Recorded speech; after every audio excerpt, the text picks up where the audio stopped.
तूने सुना है 13वीं सीढ़ी का किस्सा? रात का वक्त था। घड़ी की सुइयां 2:30 AM पर ठहर चुकी थीं।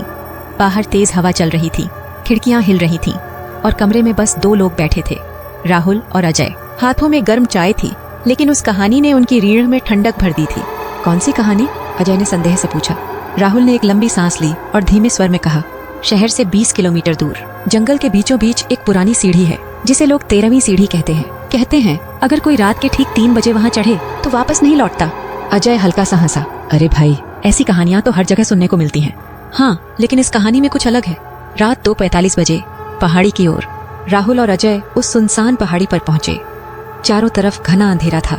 हवा सन्नाटे को चीरते हुए कानों में सरसराहट छोड़ रही थी। सीढ़ियां पुरानी और टूटी हुई थीं, जैसे सालों से किसी ने उन पर कदम न रखा हो। अजय रुका। भाई, लगता है वापस चलते हैं। राहुल मुस्कुराया। अब यहाँ तक आए हैं तो देख ही लेते हैं। और वे चढ़ने लगे। पहली, दूसरी, तीसरी।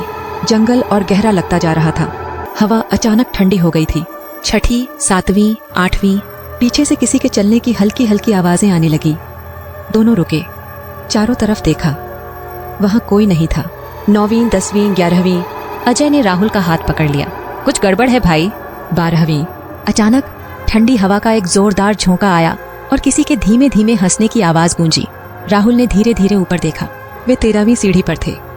सामने कुछ खड़ा था, काला लंबा साया।